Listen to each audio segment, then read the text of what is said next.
Welcome, everyone. Can you hear me there, Jan Jorrit? Great. Thank you. A warm welcome to everybody to this session on water and religion, a follow-up from our 2019 Water Symposium that took place in Amsterdam. We particularly are thankful to the South African participants. As we know, it is voting day there and it's raining, so voting in the rain is not particularly fun. So thank you for making the time to attend and discuss with us. Today, we will be hearing from the cities of Jakarta, Cape Town, and Amsterdam, reflecting on best practice, looking at how water and climate challenges can be addressed by the religious community and their leaders. Generally, science, business, and government sit around the policy table when it comes to water and climate challenges. And today it's really about hearing about how religion and religious communities and their leaders can contribute to that very, very important discussion. In terms of housekeeping for the day, please use our chat function for any questions. Please, speakers, stick to your time. I'm going to be the time general and make sure that everybody sticks because we have only an hour, which unfortunately is not a terribly long time. And finally, if you do require copies of the presentations, please do contact the person who invited you to this session, and those will be made readily available. If we could go briefly to the presentation, the slides.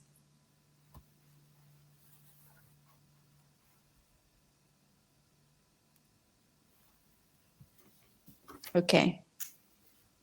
I'm going to proceed regardless. The aims of today's roundtable really is to continue the critical discussion that we started in 2019. It's to exchange best practice. It's to ensure that we have a proper multi-stakeholder dialogue, and it's to identify any areas for collaboration. This is a very ambitious set of objectives for today. We only have an hour, but certainly we wanted to start the journey in addressing those ideals. So thank you. I'd like to hand over to Mr. Jan Jorrit. Right now, he's going to take us through the Amsterdam Water Agreement with some reflection on our 2019 Water Symposium and what resulted therefrom. Thank you. Thank you very much, Nikki, for your opening and the introduction. My name is Jan Jorrit from the Vrije Universiteit Amsterdam. May I have the next slide, please? In 2019, the Vrije Universiteit Amsterdam organized the Water Symposium, Water in Times of Climate Change. And the aim of the symposium was to go beyond the usual and predictable analysis by bringing religion and values into a discussion that is often dominated by technocratic solutions. What we did during the Amsterdam Water Symposium, which was a side event of the Amsterdam International Water Week, was to bring together the perspective of science, of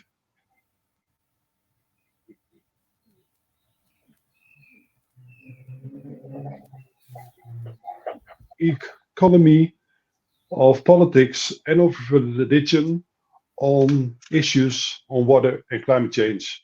We didn't do that on a very abstract level, but we focused to the urban areas of Jakarta, Cape Town, and Amsterdam. And out of that today Water Symposium came a covenant of hope, in the words of the Amsterdam International Water Week and Amsterdam Agreement, which was signed by all the parties represented by the people you see on the photo, which are religions, cities, NGOs, universities, and what's more. May I have the next slide, please? out of that agreement came several projects in the last 2 years. At the Vrije Universiteit Amsterdam, we started a bachelor course on religion and sustainable development, available to all students at the Vrije Universiteit. And today, after this session, we will start the second course on religion and sustainable development. We also had some student projects together with societal partners. And in the second round, you will hear some results of that, of one of the projects by Geke van Vliet, who's a master student at the Vrije Universiteit. We also brought together the text, photos, reflections, and next step in a water book, which you can see on the right side of the slide, which is called Water in Times of Climate Change, a Values-Driven Dialogue. And the book is available at the website of the Amsterdam University Press. Together with Indonesia and the Netherlands, we developed a journey of hope on climate adaptation, which was held in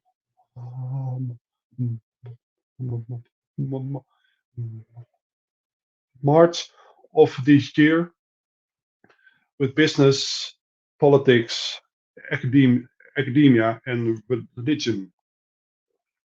Also out of the Amsterdam Agreement came a project between the water utilities and universities in Cape Town and Amsterdam, in which we seek to develop as part of the weather strategy of Cape Town, community enrollment and safe spaces to build trust and inclusion regarding water and sanitation based on values and methods like Ubuntu and Indaba. And you will hear a video of it in next round.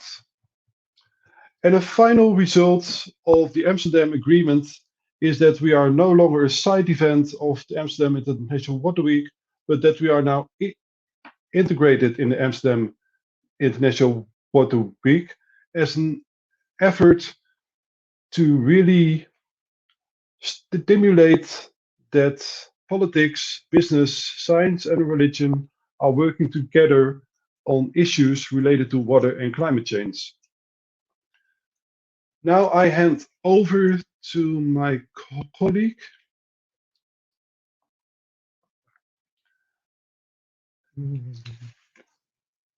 Nikki, who will introduce the second round.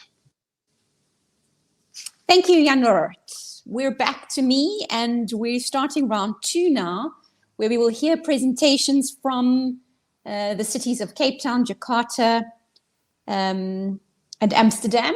And we'll start off with Reverend Rachel Mash, who stems from the Anglican Church. She is an environmental coordinator in the Anglican Church of Southern Africa. Over to you, Rachel. I will be watching your time. Thank you so much. Good afternoon, Amsterdam, and it's wonderful to be with you today. I'd like, first of all, to introduce a short video by Archbishop Thabo Makgoba.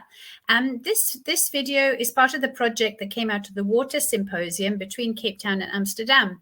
And we just got time for a very short part of the video, but there is a full-length video which will be available in a few weeks or months' time for you to watch.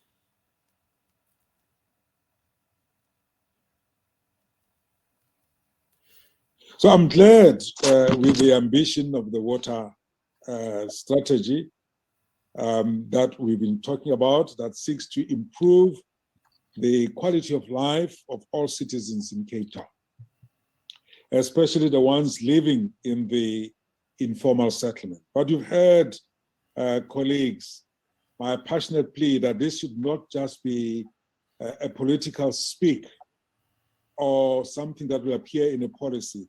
It should be tangible. And at the same time, let me make sure that this ambition does not disappear in a drawer. If I may be maybe harsh, but also sounds another caution, that this ambition is godly, is good, is Ubuntu. It means the city says sawubona, but we must continue cooperating and hope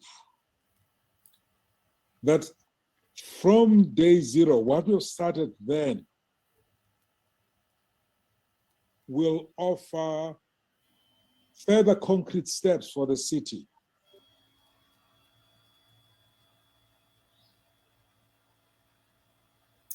So Archbishop Thabo, if we could just go to the first slide, in a nutshell, we can paraphrase him in Greta Thunberg's words where he says, enough blah, blah, it's time for action. We know what we have to do. And he says that working for water is a spiritual thing. He mentions the category of Ubuntu, the principle of Ubuntu, which means a person is a person through other people, which means how we treat other people defines our humanity. In our case of Cape Town, we are one of the most unequal cities in the world, which is seen very clearly in terms of access to water. Secondly, sawubona means I see you. We say water is life. Sanitation is dignity. Access to clean drinking water is a right of all people, and access to dignified sanitation is a right of all people. Water is a gift from God. It should not be commodified. We need to recognize that the costs around the water are the payment for the purification of the water and the delivery of the water. But water itself is a sacred gift from God. Next slide. So how did the Anglican Church respond to day zero, the day when we were told the taps of the entire city would be turned off? First of all, we did awareness raising. We held a conference around day zero. How could the church respond to the day zero? We had an important talk from one of our professors, Kevin Winter. We had discussions about how the church would mobilize around getting water to those who could not carry it for themselves. Secondly, we had a water injustice conference at the cathedral where we invited different interfaith speakers to speak around the concept of injustices of water and how faith communities could respond practically. Within our own Anglican tradition, during the time of Lent, we had a series of Sunday services where there were sermons prepared, there were prayers prepared. We encouraged the youth to put out 40 days of social media posts looking at the scriptures that talk about water. And interestingly enough, there are 722 verses in our Bible which talk about water. And very importantly, we began to make the link with baptism. All Christians are baptized into the family of God through water. And so therefore, water is our sacred element. Next slide. And practically, what did we do? We encouraged churches and church schools and communities to put in water-saving devices. This is a picture of one of the Anglican-based schools where JoJo tanks were installed. We had water festivals at churches where people would have a festival where they would share different ways to save water. We had competitions where people could be excited to see how much water they could share. Next one. And going forward, as you may know, day zero in Cape Town, we managed to push it back. We're very proud in Cape Town to say that as a community, we reduced our water usage by 50%, and we were able to slowly push back day zero until the point where the rains came again. But what does the future hold for us? First of all, South Africa is the most unequal country in the world in terms of the Gini coefficient. And we need to continue to raise issues of sanitation and access to water. The citizens of Cape Town talked about day zero, but for many people in Cape Town, they live day zero every day. Their taps don't work, they have to carry water. And the picture that we see on this slide was when the Archbishop led several years ago an interfaith walk of witness, where they went to see for themselves the conditions that people are living in. We know that climate change predictions are that there will be more water scarcity. And one of the things that we've learned from the day zero is because people put in boreholes during the drought, we now have a risk of our underground water, our groundwater, and our aquifers. And one of the things that we are doing as a church is we formed a partnership with WWF, and we've got a group of young people that we call the Water Disciples. And the Anglican Church will be partnering with the Table Mountain Water Source Partnership, where we look at how we as the community of Cape Town can protect the water under the ground, which is at risk. Next one. Thank you very much.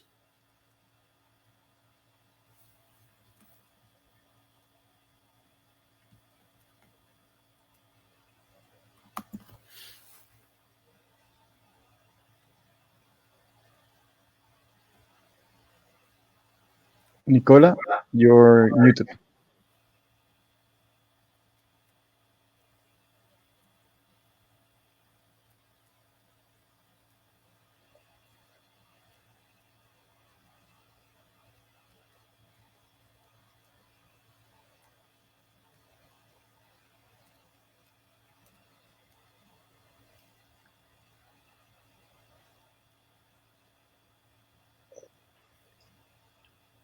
Distinguished guests and participants of the roundtable. Am I audible? Yes, you are. Hello? Yes, Maharani, you are audible. The next contribution is called Towards Climate Leadership, Rain Harvesting Practices Among Religious Communities in Indonesia. It will be done by Maharani Hapsari. She's a lecturer at the University Gadjah Mada in Indonesia. Maharani, the floor is yours. Thank you very much. Distinguished guests and participants of the roundtable, may peace be upon us. I'd like to express my sincere gratitude to the roundtable organizers who invited me to speak about the role of the religious leaders and communities in the global efforts to address climate change through water management. As you can see from my title of presentation, I will draw our attention to rain harvesting practices among religious communities in Indonesia and the lessons.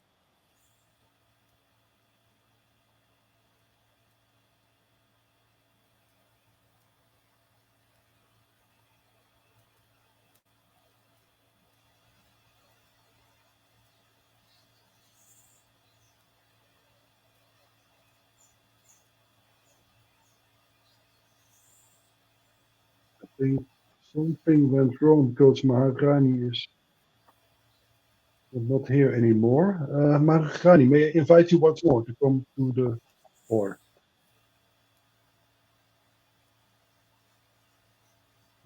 Might also be that the internet connection is unstable with Indonesia.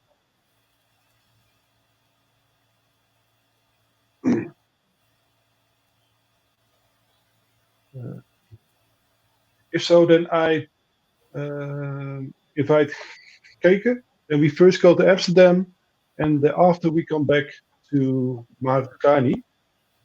So if you can change the lights, and I invite Geke. Geke van Vliet. She will have a presentation called "And Rain Fell on the Earth: Contribution of Green Churches in the Climate Discourse of Amsterdam." Geke is a master student on religion and ecology of the Vrije Universiteit Amsterdam. Geke, the floor is yours. Thank you, Jorrit, and good day, everyone. I will briefly share the context of churches in Amsterdam with you in these 5 minutes, and I want to start by giving an example of last week. I had an interview with a church magazine in Amsterdam about a new initiative of the Protestant Church in Amsterdam on becoming a green church. I'm always a bit nervous when approaching these things, as it feels like we present more empty words without providing tangible solution to the crisis we are facing. However, I also realized I do want to share some findings that might help the churches to become more relevant. For example, that I believe that it is time for churches in Amsterdam to work together with other organizations. In the interview, I therefore shared some information about the Rainproof Network, with whom I collaborated during my thesis research. I shared that Rainproof would be willing to join a meeting of this new Green Church initiative to not only share their knowledge, but to also learn from the green churches. One of my fellow interviewees later told me that she didn't understand why I wanted to invite other organizations. According to her, churches have enough intrinsic knowledge. At first, I agreed, but then I thought that this is exactly what often goes wrong with the church. The church has a certain arrogance that keeps them from reaching out to other organizations. Churches seem to have trouble with engaging in the discourse on climate change. Many churches are declining, and they are small communities with old members. The initiatives they undertake are small and isolated, such as waste separation, solar panels, and having small gardens. The actions are very practical, but they do not support a bigger narrative. Churches feel they have a lack of human power to be a driving force in the ecological debate. And if churches keep on engaging with only practical and isolated actions and are not willing to reach out to other organizations, they will not achieve their full potential and will not be a driving force indeed. Next slide, please. I believe that religious communities do have a lot of potential to contribute. They have a long tradition of contemplation, hope, and inspiration. And this tradition is where they can make an impactful difference. All practical initiatives aside, the distinctive voice of religious communities can be found in their worldview. It is their tradition of contemplation and hope that can make a difference. In my thesis research on churches in Amsterdam, respondents shared that they feel an urgency to act and that something needs to happen now. However, the church's urgency to effect change can also be addressed in more effective, non-practical ways. Christianity has an influence in the anthropocentric narrative of today, and it has the potential to offer a counter-narrative. This narrative is one of hope and transformation. Next slide, please.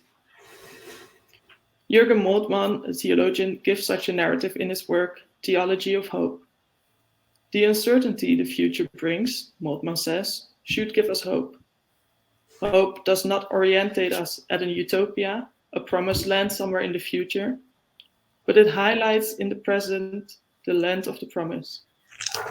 We can exchange promises to go on a journey and learn together how to create a future for all. Hope is just beyond where we are. The only thing we have to do is to respond to its call. To say it in the words of Amanda Gorman's poem recited at the inauguration of Joe Biden in January of this year, for there is always light, if only we are brave enough to see it. If only we are brave enough to be it. Next slide, please. Churches need to see that they are not going to change the world by just separating waste. What churches do have to offer is hope and reflection that keeps us from being paralyzed by despair and that empowers us towards an ongoing transformative attitude.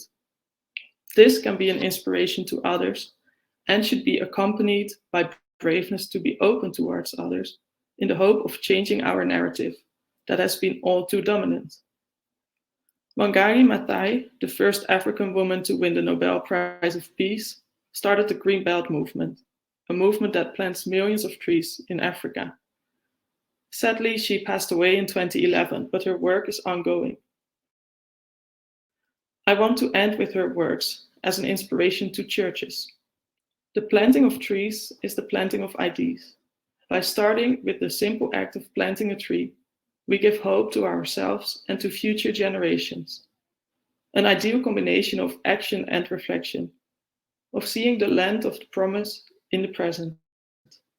Thank you. Geke, thank you very much for your beautiful presentation. You can put already your questions and your feedback in the chat. I see, for example, already Kevin Winter from South Africa responding to the presentation of Geke. Well, To all of you who are watching, please put your questions and your thoughts in the chat. We're having people from all over the world in our session, so I see that the internet connection is unstable so now and then, but I'm sure we will.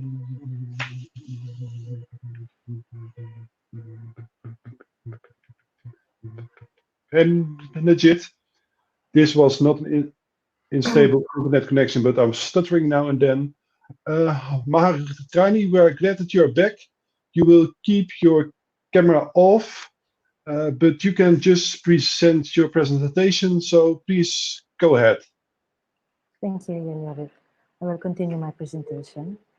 So this presentation is based on a research that I conducted in 2019, documenting the experience of Banyu Bening community, which is based in Yogyakarta Special Province, Indonesia, and is recently published in an edited book titled Varieties of Religion and Ecology, Dispatches from Indonesia, edited by Zainal Bagir, Michael Northcott, and Franz Mason. Banyu Bening was established in 2012 by a couple named Sri Wahyuningsih and Kamaluddin. Starting from a small community in their village, this couple has initiated a nationwide rain harvesting movement. This involves participation and engagement of grassroots communities, schools and universities, researchers and academia, national and subnational government representatives, as well as the business sector. In reflecting upon their religious practice, Banyu Bening community members reinterpret teaching in the Quran by learning from 47 verses on rainwater as the source of life. May I have this animation enter? Yes. Next. Yeah. Water is perceived as a living being to be treated respectfully. Knowledge and the benefits from utilizing rainwater is something to be shared with all other human species. Rain harvesting as spiritual practice is used as a means for activists to respond to systemic weaknesses of the current social order. Likewise, it is a way for them to preserve their own lives and the lives of others. The community uses a technique of electrolysis to process harvested rain into drinking water.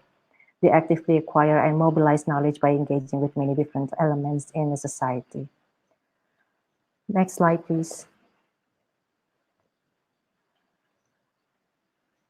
In an effort to make their ideological commitment concrete, the community has adopted the practices, the concept of water as sadaqah. Next slide, next animation. The concept of water as sadaqah is taken from the interpretation of a hadith. The best charity is water given for drinking to the public. Providing free water to other living creatures has philosophical implications that go beyond easing thirst. It counteracts power relations that produce the persistent socio-economic exclusions of humans and other living beings from the web of life.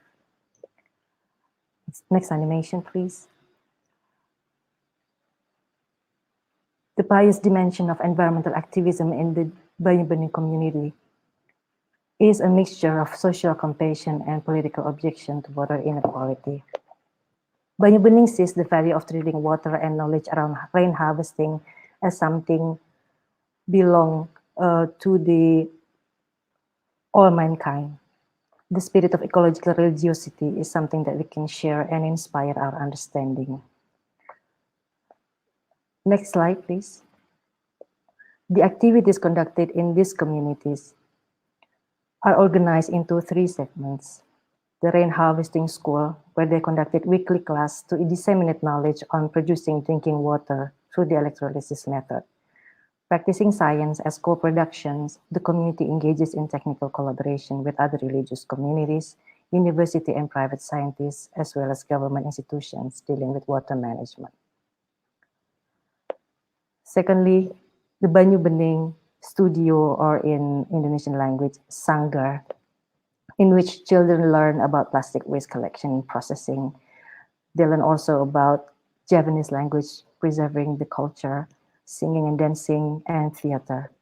The third one is the development of the sustainable community livelihoods. The communities have produced natural fertilizers from rainwater, and this has been used by farmers community in Yogyakarta and other cities in Indonesia. And the fourth aspect is the policy reflection, learning, and collaboration. The communities have actively involved in various lectures, seminars, and workshops. They have been the continuous collaborator of the National Agency for Disaster Mitigation. They have also hosted discussions with broad representations of the Indonesian communities, such as the members of local and national parliament members, hosting visits by ministries and other government agencies, student organizations, activists, military officers, as well as international students from various countries. Next slide, please. The diversity of religious beliefs and practices in Indonesia opens the broader conditions of possibility to think about elevating community-based rain harvesting practices. Religious leaders and communities are the integral forces of the global collective action to counter climate change through managing water. The alliances of spiritual ecology practices manifest in various aspects of community livelihood towards broader base of religious leadership. Policy reflection and learning is enabled through dense, informal, inter-religious networks nurtured by the spirit of solidarity against inequality. Next slide, please. Across the world, rain harvesting has the potential to develop more collaboration. In every religion, water is treated as holy source of life. Interreligious beliefs, wisdom, and practices are promising avenues for us to think about further possible efforts that can be initiated across governments, business, communities, and academia. Therefore, I would call for 3 possible actions to advance further collaboration. First is the multidisciplinary research platform on rain harvesting and circular economy approach. Secondly, transnational co-production of rain harvesting technology involving interreligious actions. And last but not least, interreligious forum on rain harvesting and climate change. Thank you for the time and looking forward to further discussion.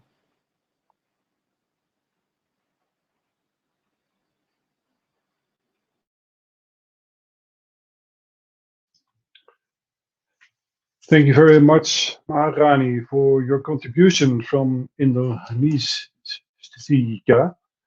We now had our 3 contributions from Cape Town, from Amsterdam, and from Indonesia. And we go now to the next round, which is a round for discussion and conversation.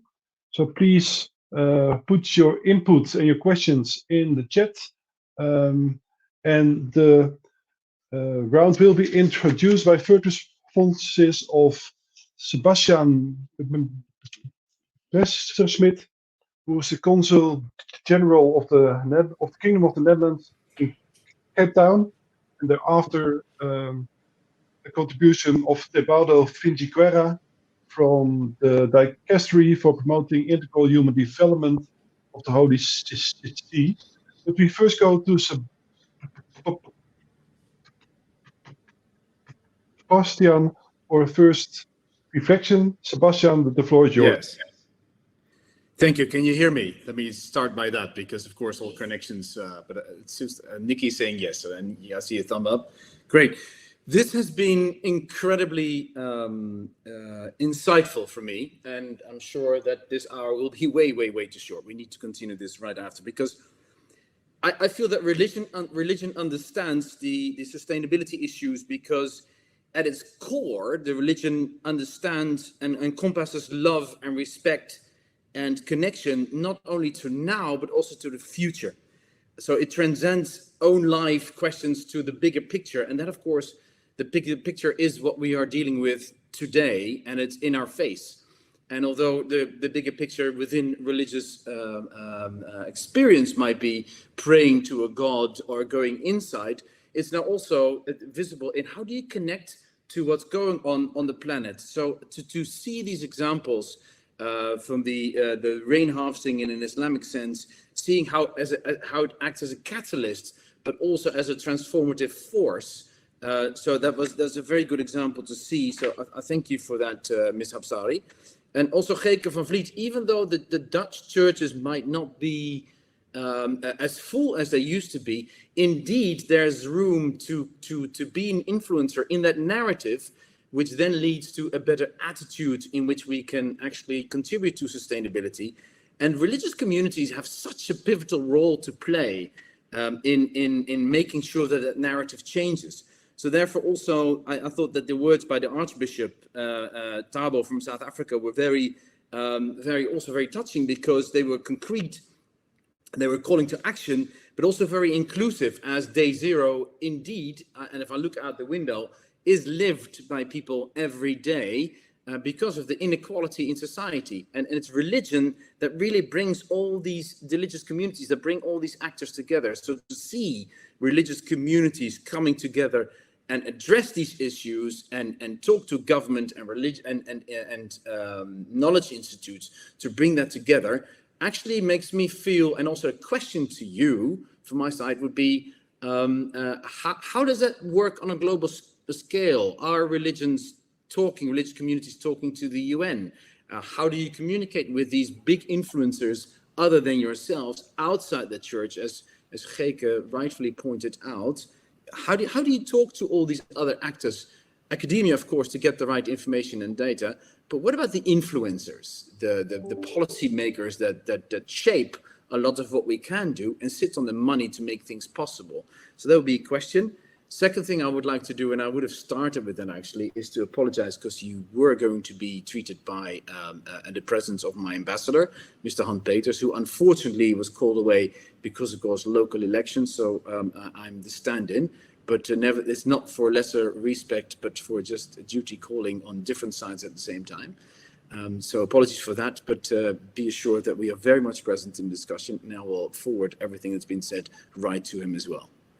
So can I end with that question, Jan Jorrit? Because to me, to look at religion as awareness mobilizer, actor, catalyzer, but then also connector, I'm really interested to see how that works on the biggest scale.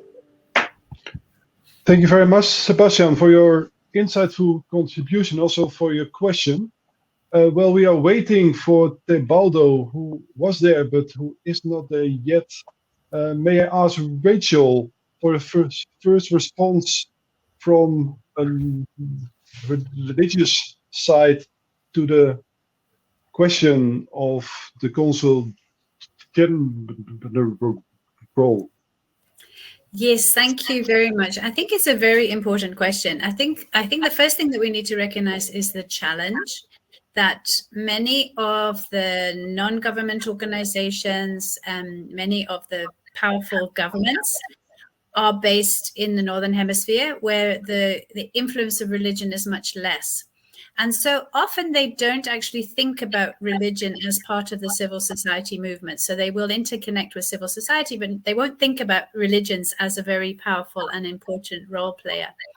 And I think the second thing is to recognize the important role of the United Nations Environmental Programme. They are particularly open to the role of faith communities.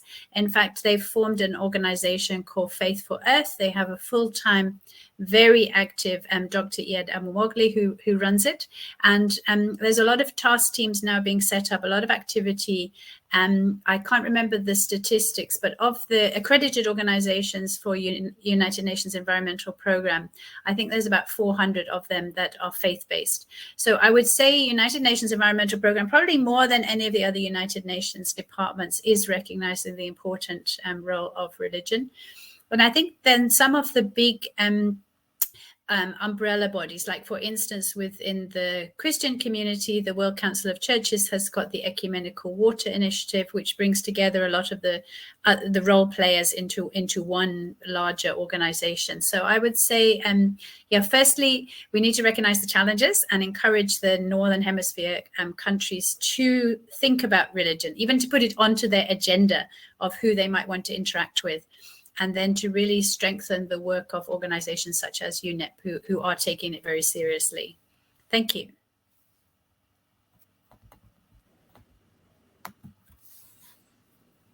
Thank you very much, Thank you, Rachel, for your response. Tebaldo is not here yet, but we have our ambassador who was asking, who was a bit confused about the lack of cooperation, because he said, well, I think from the Vatican there is a lot of cooperation going on. So let's. So Caroline Weijers, who is ambassador from the Kingdom of the Netherlands to the Holy See, maybe you can ask a question again and also reflect a bit on what is happening at the Holy See at the moment when it comes to cooperation. Yeah, with pleasure. Of course, I wouldn't dream of trying to take over Tebaldo's task, and I have a different responsibility. I'm here for King and Country, of course, but I've been here now for more than 3 years, and what I've seen is that the Vatican, the Holy See, the Pope personally, but his environment as well, are very much engaged with these sort of challenges that he likes to call it creation. We may call it planet Earth, but the challenges that we are facing in this area, and I think, of course, climate, environment, water, you can't separate. It is a package deal, let's say.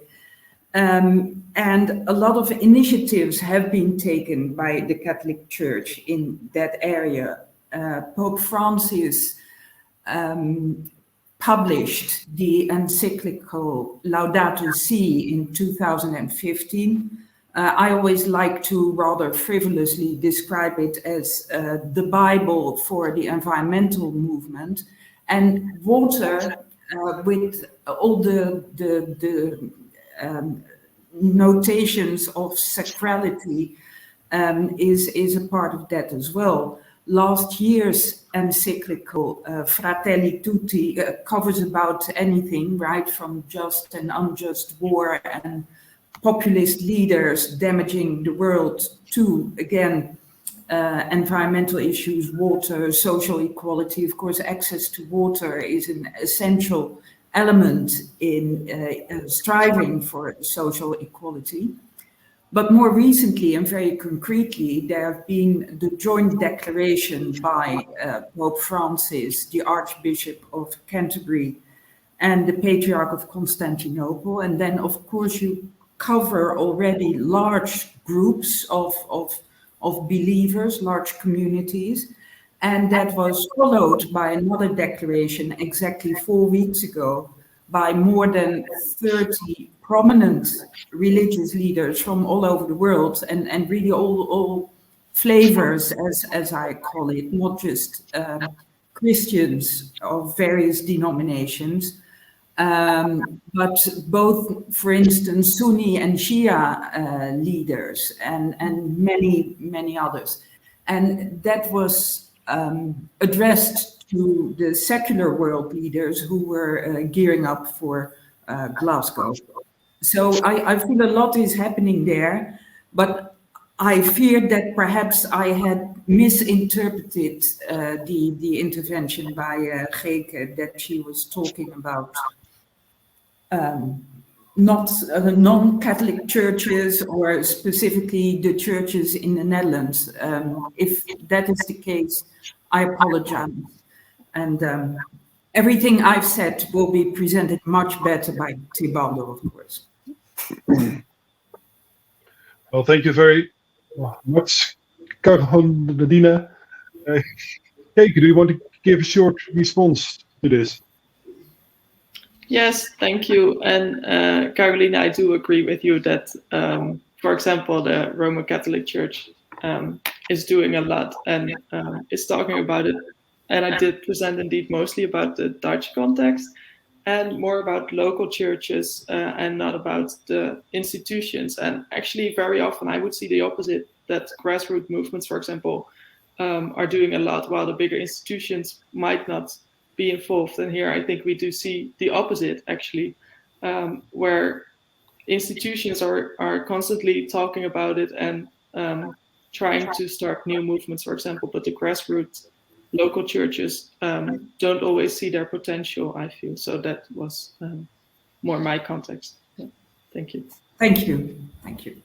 Thank you very much, Geke. Before we go to a comment question in the chat from Rashid Omar to Rachel, I first go to die Zette Heike. Die Zette is from Rainproof Amsterdam, so from the city of Amsterdam, and she cooperated with churches and with Geke on making the city more climate adaptive.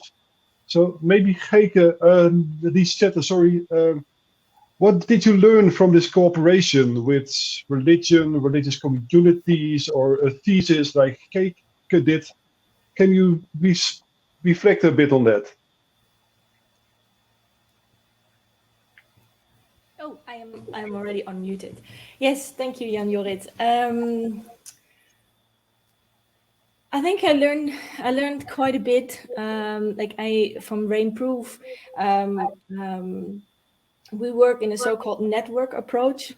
So what we try is that we kind of get as many parties involved in making the city climate resilient. So what I'm trying to do every day is with a very diverse group of parties, trying to see how can everyone in somehow contribute to making the city more climate resilient.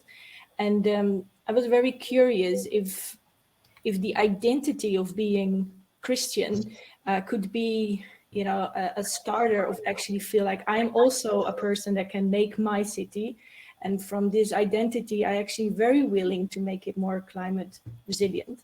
And I'm still actually hoping to meet one of the churches and to actually have that talk, because I was very impressed by Geke, her thesis, and also your short presentation. And more than a reflection, I actually have a question, and I'm not sure to whom to ask it. But the question is, if I hear these different presentations, in my work, I sometimes realize that institutes, whether that's non-governmental or private parties, or perhaps a church, they could feel like, what is the need to collaborate with others? So that's just an idea of am I ready to have this network approach? Am I ready to cooperate with different parties? Can I do that? So that's a bit of an understanding of a network approach. But at the same time, I also figure that maybe there's a lot of willingness, but it's difficult to find the same languages. So what language do I talk to if I want to collaborate with different parties? And I think maybe that's my question.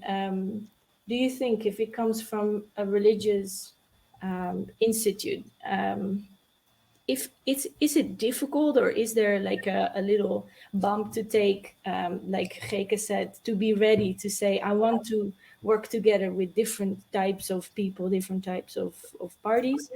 Or is it to find the words and to be confident that your way of talking and that your language, whatever language it is in this world, but the language of where you come from, will reach out to the right people? Geke, maybe it's a question for you if you understand it. Can you? Yeah, thank you. I do understand the question. I'm not sure if I can answer it actually. I do, speaking from the context of Amsterdam, I think, and the churches I interviewed, they are, the church members there are very involved actually in society and might not have that much of a spiritual language anymore. So for them, I think the language would not be that difficult. They do talk about climate issues, for example, more on a societal level, I would say, than on a spiritual level. While I actually think, as I said in my presentation, that this spiritual level is where they can make, where they can affect change. So I do think that from a network such as Rainproof, it should be possible to connect based on the language, and that should not be a problem. But I think that differs per context as well. Yeah, because I think a spiritual language will benefit us all. It's actually the language of values, hope, an intrinsic motivation that moves anyone in what kind of organization you're working. It just doesn't matter. We need that kind of energy to actually make the change. So that's a bit of my reflection and a question. Thank you very much for your question, Lisette, and also the answer, Geke.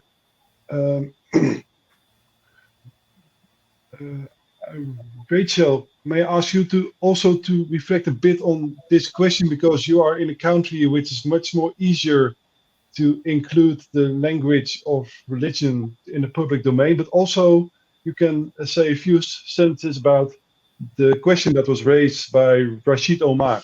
Please go ahead. Thank you. Yeah.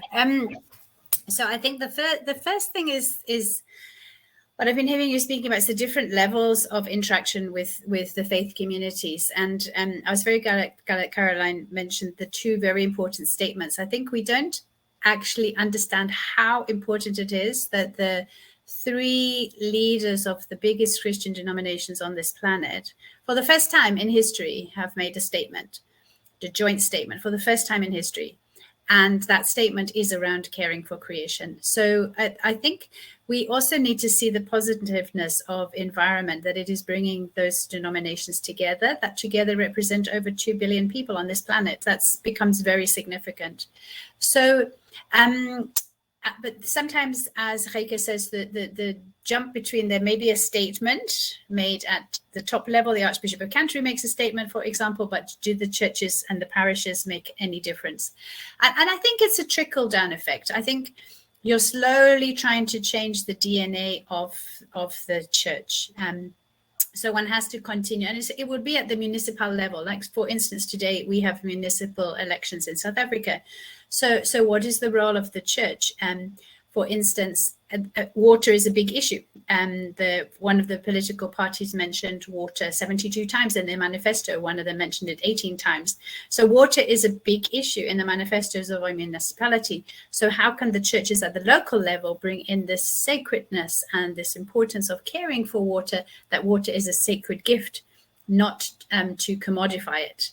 And yes, I think there's different levels. So the top level, where one can look at policy, interacting with the United Nations, fighting against commodification of water, for instance, and then the local level. And it would be at the local level, for instance, that we might talk about the challenge that Imam Rashid mentions. For one of the challenges in Cape Town is that there is a wetland. It is degraded wetland area, but given the day zero, given the amount of water that has been drawn, as I mentioned, from our aquifers, it's vitally important that we find recharge areas and look at how we can be constantly recharging our aquifers for the future. And so here's this area of the Liesbeek River, which also has got importance for the indigenous people. And the city has gone ahead and given permission for Amazon to build a call center. Yes, we need jobs, but we have to balance the future and the protection of water for the people. And the other question is, do we want Amazon jobs? Are they really jobs, or are they abusive slave labor? That would be another question.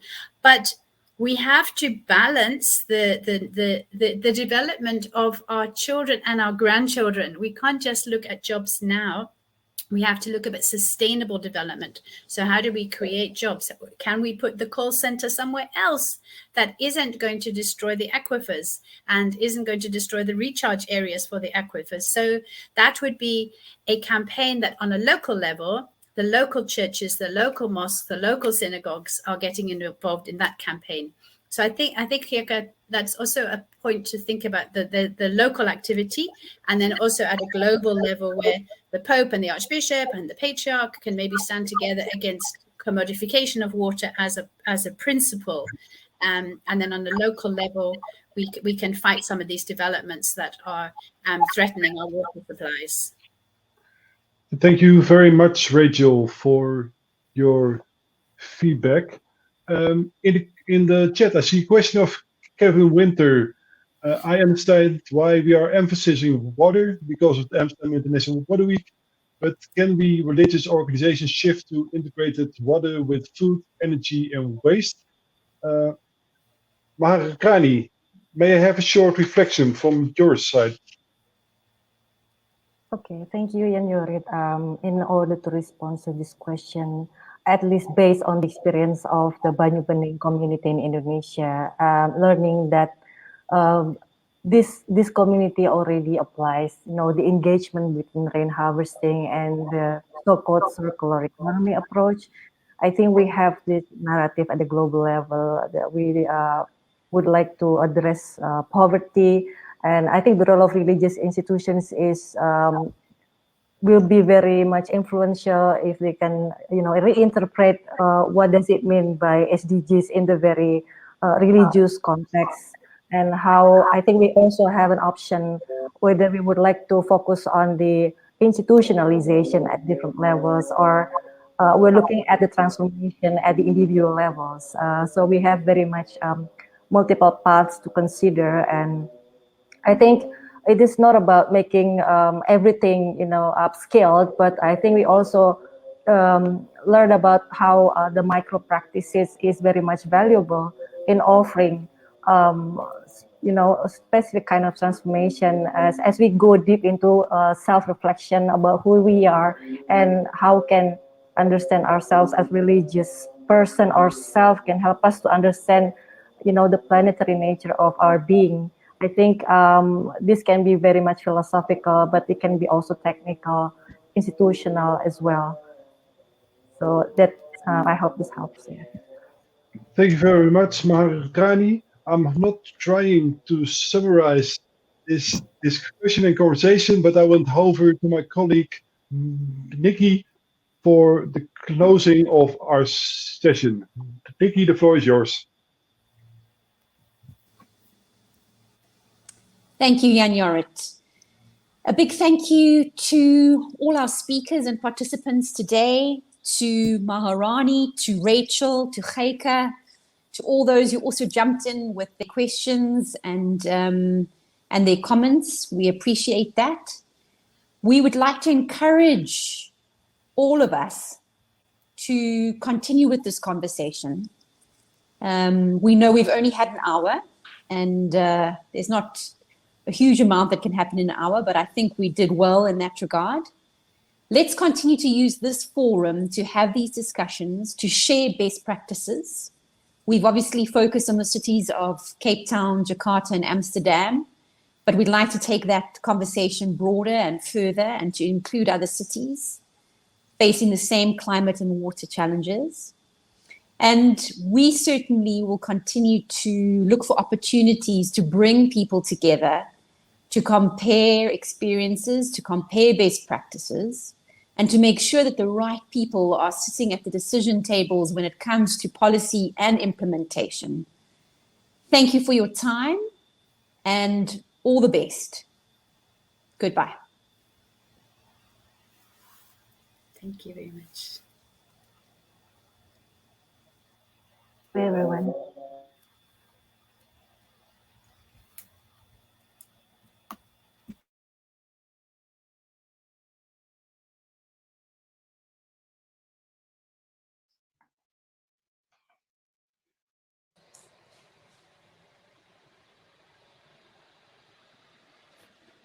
Rachel, thank you very much. Sebastiaan, dankjewel. Wat vond je ervan, Jan Jorrit? Ik vind het altijd spannend om zo'n sessie op internet te hebben met zoveel verschillende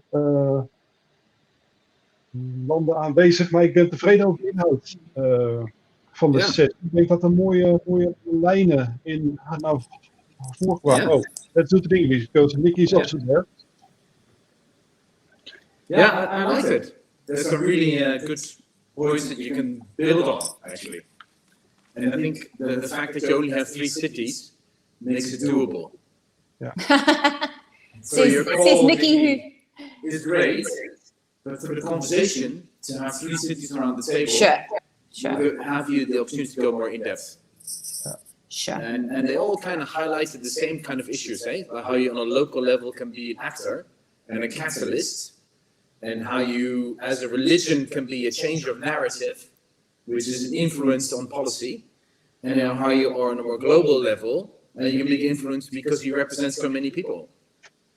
And that's why my question about how does this work vis-a-vis policymakers, because there's a lot of power sitting in the collective of the religious representation. And I don't know whether people actually appreciate as much, especially in the Northern Hemisphere, appreciate how much of a network this is as an actor of change. I'm sorry, I will be leaving. Please continue. Only notice that there are still 25 people in the watching, so it's not private. But you can still come because I think it's good. It's good a review. So it's good to have to talk. They can join in through the chat. They can join in through the chat. Yeah. All right. I will be going. See you next time. Thanks, Thank you very much, Pepijn. Bye bye. Thanks, Pepijn. Well, it's indeed an interesting question because outside of Western Europe, religion plays such a bigger role, and we don't see it here in the Western societies. Although also here, also when you look at Amsterdam, in all the suburbs of Amsterdam, there are many. The Baldo. The Baldo. Good to see you. You've just entered the after party. We're starting to have our drink and talk about what just happened. Hello, can you hear me? Yes. Well, a little bit late. However, well, I was able to listen almost everything, but constantly the system was kicking me out from the logging attempt. Yeah, well, it was a good conversation. It has been a pleasure, and I am in a hospital in Rome surrounded by water. So this is a good idea of reminding us to what extent water was central everywhere. So, well, just keeping care of water as a commons. And my last comment was about grassroots and reaching the last. So the last mile, the poor, the vulnerable people, how religious community can often connect with the capillary network to all our brothers and sisters and help them. That's a brief input from Rome. And again, sorry, and it has been a pleasure. Thank you, Tebaldo, for at least being able now to join. It's a pity that you're not able to join this session. But I suppose that's because Tebaldo's in the hospital because his wife and he are expecting a baby today. Oh, wow. Congrats. Thank you. Thank you very much. That is exciting. We should have a drink tonight. So see you in Amsterdam. Yes, would be great. So I wish you all the best for your family, Tebaldo, and we will have contact after you are back at work. Enjoy it. With pleasure. Thank you. Thank you. Congratulations. Good luck. Yeah, Jorrit, I'm off to another meeting, but we'll touch base separately. Thank you. Yes. Thank you, guys. Hey, thank you all. Bye-bye. Bye-bye.